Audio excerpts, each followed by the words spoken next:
Es tiempo de aprender principios eternos de la palabra de Dios.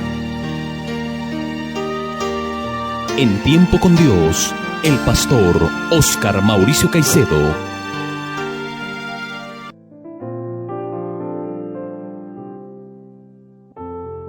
Un cordial saludo para todos los amables oyentes en esta mañana. Que el Dios Todopoderoso y Eterno sea hablando hoy a sus corazones a través de este medio de comunicación, y damos gracias a Él por la oportunidad que nos da de reunirnos un día más para estudiar su bendita palabra. Antes de iniciar el estudio, vamos a encomendarnos en oración para que Dios hable a nuestro corazón y nos permita sacar provecho del estudio que hoy vamos a tener. Oremos. Amadísimo Dios y Padre nuestro, te damos gracias por este nuevo día que nos regalas y colocamos delante de ti nuestras vidas. Y te rogamos, Padre Santo, que hables a lo profundo de nuestro corazón y quites la venda espiritual que hay en nuestros ojos espirituales que nos impide ver con claridad el mensaje de tu palabra. Quita, Señor, toda sordera e incredulidad para que podamos creer y confiar en ti, para que podamos hacer tu voluntad durante toda nuestra existencia en este mundo. Coloco delante de ti a los que hoy escuchan este programa para que tu palabra se revele a sus conciencias y tú les muestres a Cristo, ese amor de salvación y perdón que solo tú puedes dar en la obra redentora de nuestro Señor y Salvador Jesucristo, el cual murió en la cruz y derramó su sangre por nosotros. Gracias, Dios, por este día y por darnos este privilegio de estar dispuestos hoy a meditar en tu bendita palabra. Gracias por nuestros hijos, por nuestras familias, y gracias por todo lo que nos das diariamente para el sustento diario. Bendito y alabado seas por siempre, Altísimo Señor. En el nombre de Cristo Jesús. Amén y amén. Seguimos adelante con el estudio expositivo del Evangelio de Marcos.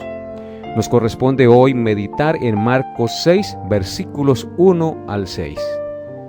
Dice así la bendita palabra de Dios. Salió Jesús de allí y vino a su tierra y le seguían sus discípulos. Y llegado el día de reposo, comenzó a enseñar en la sinagoga, y muchos oyéndole se admiraban y decían: ¿de dónde tiene estas cosas? ¿Y qué sabiduría es esta que le es dada? ¿Y estos milagros que por sus manos son hechos? ¿No es este el carpintero, hijo de María, hermano de Jacobo, de José, de Judas y de Simón? ¿No están también aquí con nosotros sus hermanas? Y se escandalizaban de él. Mas Jesús les decía: no hay profeta sin honra sino en su propia tierra, y entre sus parientes y en su casa. Y no pudo hacer allí ningún milagro, salvo que sanó unos pocos enfermos poniendo sobre ellos sus manos. Y estaba asombrado de la incredulidad de ellos, y recorría las aldeas de alrededor enseñando. Este será el pasaje en el cual meditaremos en esta mañana. Como podemos ver, el Señor Jesús seguía recorriendo todas las aldeas y pueblos de Israel, enseñando la verdad de Dios, predicando el evangelio del reino de Dios e invitando a la gente al arrepentimiento de sus pecados y a la fe en Él como el Salvador, lo cual acreditaba con los extraordinarios milagros de sanidades y liberación de endemoniados que realizaba en su recorrido. Le correspondía ahora ir a predicar a su pueblo natal, a Nazaret. Recordemos que Cristo nació en Belén, pero se crió en Nazaret. Al llegar allí, el Señor fue a la sinagoga como era su costumbre para adorar a Dios y enseñar la palabra de Dios. Pero lo que vemos que sucedió allí no fue muy agradable para el Señor, y esto nos revela mucho la triste condición en que se encuentran aún muchas personas hoy en día. Lo que sucedió en Nazaret es que Jesús fue rechazado como Mesías. La palabra Mesías no aparece en el pasaje, pero allí está el Mesías siendo rechazado por los suyos. Es obvio que la pregunta que se hicieron los nazarenos fue esta: ¿es nuestro vecino el carpintero, el Mesías que Dios enviaría a salvarnos? La respuesta de los paisanos del Señor fue tristemente: no, este no es. Pero analicemos con más detalle lo sucedido para luego aplicarlo a nuestras vidas en el día de hoy. Vemos en la lectura del pasaje tres cosas muy importantes. En primer lugar, vemos que Jesús hace las señales de Mesías. En segundo lugar, vemos en el pasaje que la gente reacciona ante las señales del Mesías.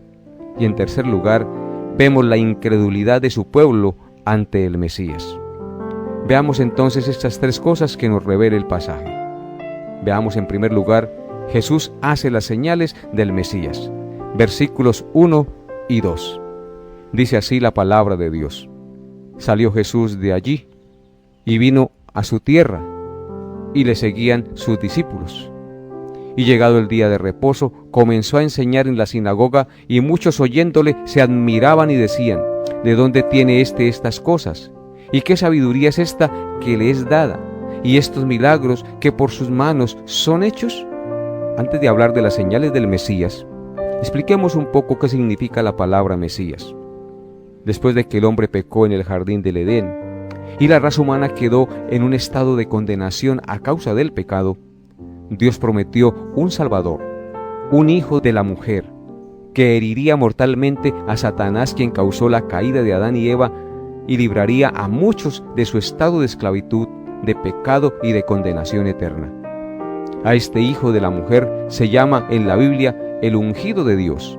Esa palabra ungido del hebreo corresponde con la palabra Mesías, que traducida al griego corresponde con la palabra Cristo. ¿Quién es entonces el Mesías o Cristo? Él es la persona prometida por Dios para salvar a la humanidad de su justa condenación. La siguiente cosa que debemos aclarar es cómo reconocerían los judíos al Mesías, a quienes se les dio a conocer que vendría. En el Antiguo Testamento, ellos fueron instruidos de muchas maneras por medio de los profetas. Y se les dijo que el Mesías que vendría haría grandes señales y enseñaría la verdad de Dios como ningún otro lo había hecho jamás. Por ejemplo, en Isaías capítulo 35, versículos 4 al 6 dice: Decid a los de corazón apocado: esforzaos, no temáis, he aquí que vuestro Dios viene con retribución, con pago. Dios mismo vendrá y os salvará. Entonces los ojos de los ciegos serán abiertos y los oídos de los sordos se abrirán. Entonces el cojo saltará como un ciervo y cantará la lengua del mudo, porque aguas serán cavadas en el desierto y torrentes en la soledad. Este pasaje claramente nos habla del Mesías prometido, el cual el profeta Isaías lo anunció. Dice que decid a los de corazón apocado: esforzaos, no temáis, he aquí vuestro Dios viene con retribución, con pago. Dios mismo vendrá y os salvará. Dice que los ojos de los ciegos serán abiertos y los oídos de los sordos se abrirán. Y entonces el cojo saltará como un ciervo y cantará la lengua del mudo. ¡Qué maravilloso! Eso fue lo que Cristo vino a hacer, a quitar la sordera espiritual, a dar vista a los ciegos para que pudieran ver su pecado y entendieran que solo en Jesús hay salvación. Continuando con el pasaje que estamos estudiando en el día de hoy, vemos que en este pasaje de Marcos está el cumplimiento de esas señales que menciona el Antiguo Testamento. Los nazarenos, paisanos del Señor Jesús, lo sabían, porque habían visto esas grandes señales tal como lo revela Marcos 6, 1 y 2, que ya lo leímos. Que este hombre Jesús, con todas sus señales que hacía, podía ser el Mesías. Sin embargo, su sabiduría sobre la palabra de Dios y los milagros que sabían que él había hecho no fueron suficientes para ellos. Ellos permanecieron en incredulidad ante el enviado de Dios. Su triste y lamentable historia consiste en que sus paisanos permanecieron en incredulidad a pesar de que Jesús cumplió ante sus ojos las señales del Mesías. ¡Qué triste realidad! Tuvieron al Mesías al frente y no lo reconocieron y no creyeron en él. Esto nos lleva a la segunda cosa importante que vemos en este pasaje de Marcos capítulo 6, versículos 1 al 6. la gente reacciona ante las señales del Mesías. Versículo 3 dice: ¿no es este el carpintero, hijo de María, hermano de Jacobo, de José, de Judas y de Simón? ¿No están también aquí con nosotros sus hermanos? Y se escandalizaban de él. La gente reaccionaba de dos maneras ante la persona, las enseñanzas y los milagros que hacía el Señor Jesucristo. Unos creían en él como Mesías y le seguían, y otros no creían que él fuera el Mesías y lo rechazaban. Particularmente entre sus paisanos, las gentes que lo vieron crecer desde que era un niño, que lo vieron trabajar como un carpintero hasta los días en que se manifestó al mundo como el Mesías, que conocieron a su madre y a sus hermanos, ellos lo rechazaron fuertemente. Creían que aquel pobre vecino suyo no podía ser el Mesías, y lo menospreciaron a pesar de que hacía milagros y predicaba con gran sabiduría. Entonces él decide no hacer sus señales entre ellos y pronuncia la conocida frase del versículo 4: nadie es profeta sin honra sino en su propia tierra, y añade: y entre sus parientes y en su casa, porque aún ni sus mismos hermanos y parientes creían en él. Esto nos lleva a una pregunta importante: ¿por qué estos nazarenos y las otras personas que vieron los milagros y escucharon las enseñanzas del Señor no creyeron en él? Esta pregunta nos coloca delante de la tercera cosa importante que podemos ver en este pasaje, y es la incredulidad de su pueblo ante el Mesías y ante las señales que él hacía. Noten lo que dice los versículos 5 y 6 del pasaje que estamos estudiando. Y no pudo hacer allí ningún milagro, salvo que sanó a unos pocos enfermos poniendo sobre ellos las manos. Y estaba asombrado de la incredulidad de ellos, y recorría las aldeas de alrededor enseñando. El hecho de que el Señor, que todo lo sabe, se asombre de la incredulidad de sus paisanos y de su misma familia, nos está comunicando un mensaje especial y muy triste y lamentable. ¿Cuál es ese mensaje que nos quiere transmitir el Señor? El mensaje es que el daño que el pecado ha hecho a los hombres es tan grande que los ha sumergido en un grado tan profundo de incredulidad que ni siquiera una visualización del mismo Hijo de Dios en acción delante de ellos, haciendo las más extraordinarias señales, hace que esos hombres incrédulos crean en él. Esto es verdad, amables oyentes. Ni teniendo a Cristo al frente, ni haciendo las señales y los prodigios y la sabiduría tan extraordinaria para enseñar, hizo que la incredulidad de estos hombres se quitara. No creyeron en él, le rechazaron. Recordemos que hubo hombres que vieron a Lázaro muerto y luego lo vieron resucitado y ni aún así creyeron en el Señor como su Mesías Salvador. Y este registro bíblico realmente es para asombrarse de cuánto daño le ha hecho el pecado a nuestro sentido espiritual. Cuánta ceguera nos ha producido que no podemos reconocer a nuestro Salvador estando ante Él y ante las más contundentes evidencias de que Él es. Con razón, el apóstol Pablo escribió en 2 de Corintios 4, versículos 3 al 4 lo siguiente. Dice así: pero si nuestro evangelio está encubierto, entre los que se pierden está encubierto, en los cuales el Dios de este siglo cegó el entendimiento de los incrédulos para que no les resplandezca la luz del evangelio de la gloria de Cristo, el cual es la imagen de Dios. Dice Pablo aquí que el Dios de este siglo ha cegado el entendimiento de los incrédulos para que no les resplandezca la luz del evangelio de la gloria de Cristo, el cual es la imagen de Dios. Estos paisanos y estos familiares estaban enceguecidos por el Dios de este siglo y por eso no podían entender ni reconocer quién era el Señor Jesucristo, el cual estaba ante sus ojos. Esto nos enseña una cosa, que hasta que Dios mismo no se revela a nosotros, nosotros no podemos entender. Hasta que Dios mismo no quita la ceguera espiritual que tenemos, nosotros no podemos ver la luz del Señor Jesucristo. Hoy en día, esa incredulidad asombrosa sigue viva en el corazón de los hombres, incluso en el corazón de muchos que dicen que han creído en el Señor Jesús como su Señor y Salvador, porque viven como si fueran incrédulos, engañándose a sí mismos. En este tiempo no es posible ver al Señor Jesús físicamente, ni presenciar uno de sus milagros. Ahora se debe creer en Él como Señor y Salvador cuando uno escucha el relato de su vida, obra, muerte y resurrección. Hoy en día siguen habiendo varias reacciones ante la persona del Señor Jesús que es presentada a cada ser humano por la predicación del Evangelio. Lamentablemente, una de las reacciones que más sigue predominando es la incredulidad. Algunos, al oír el mensaje de la cruz y la tumba vacía, lo consideran una tontería, un mito o una mentira y lo rechazan totalmente. En ellos la incredulidad es amo y señor. Estos sin duda irán al infierno, al castigo eterno que el propio Señor anunció tantas veces para los que rechazan su evangelio.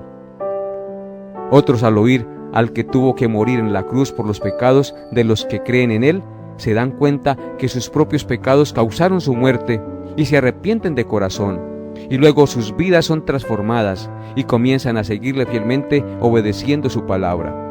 Estos, por su fe en Él, son salvados y sin duda irán al cielo, al gozo eterno. En esto la incredulidad, por la gracia de Dios, ha sido vencida y ahora son personas de verdadera fe.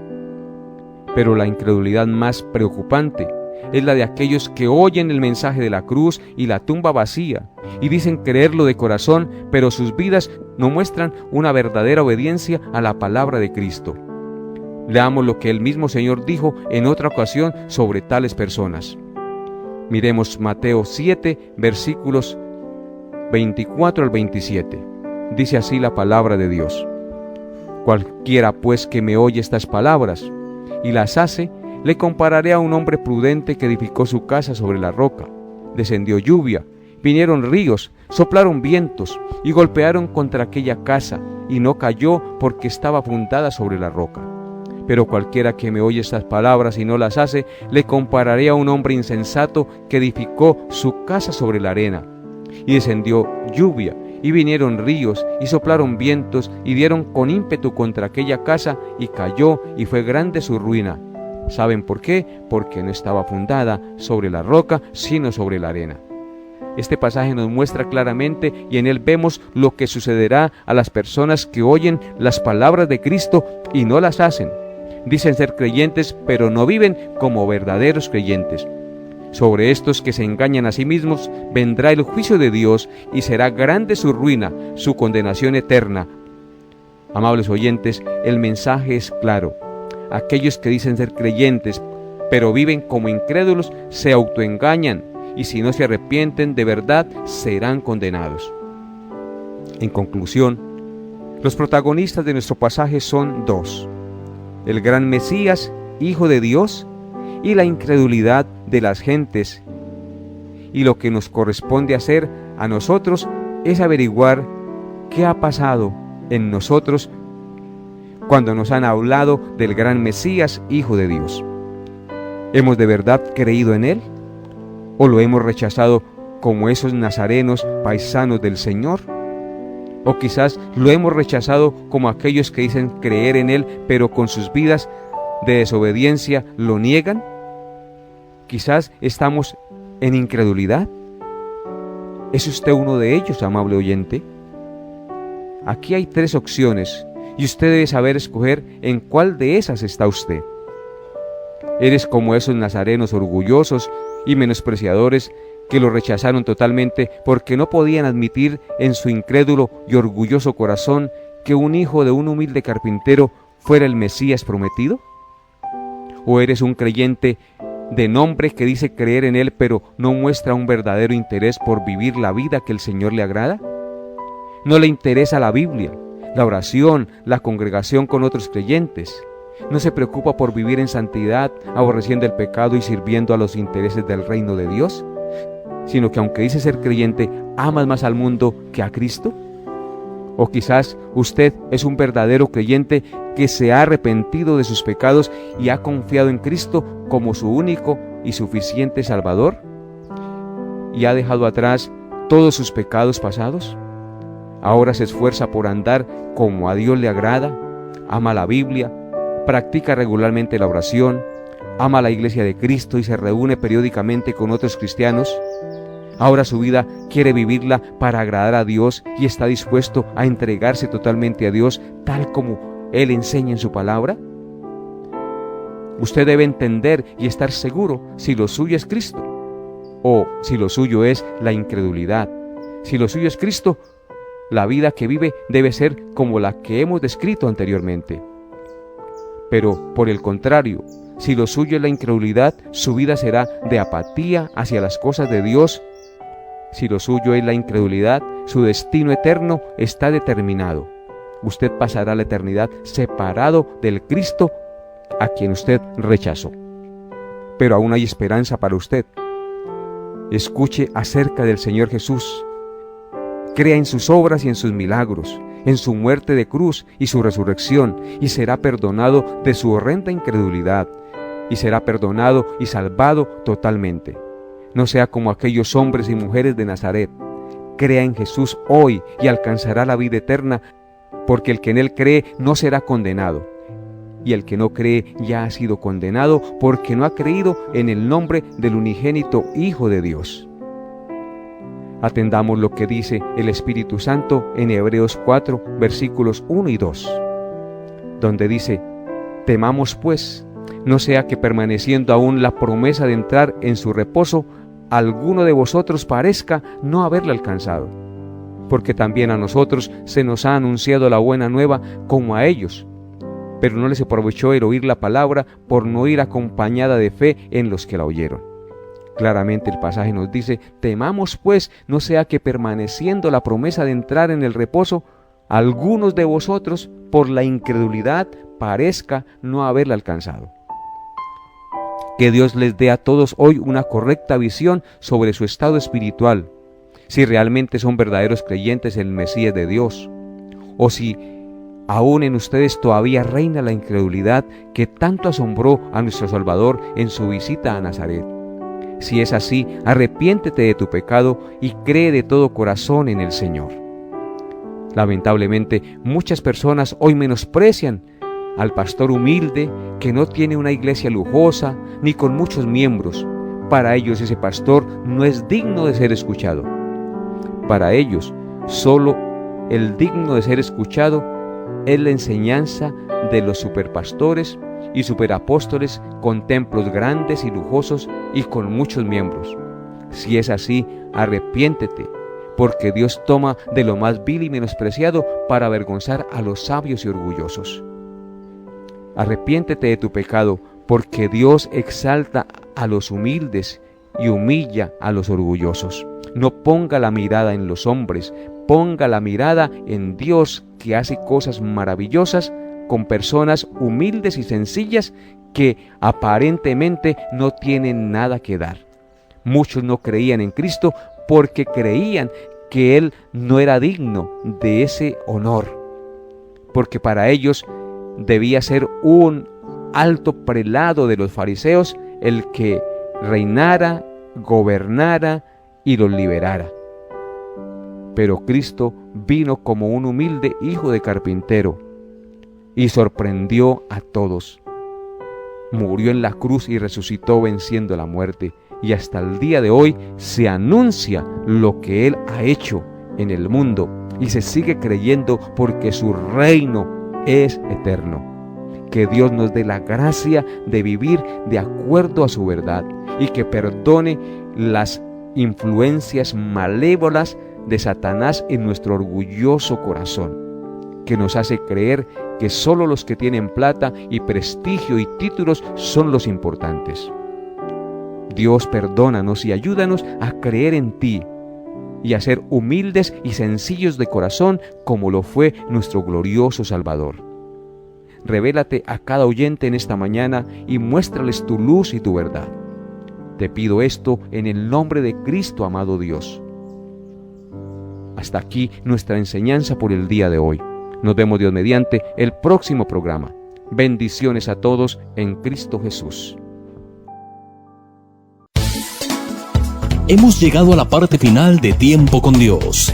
Agradecemos su fiel sintonía y deseamos que la paz de Dios, que sobrepasa todo entendimiento, guarde sus pensamientos y corazones en Cristo Jesús.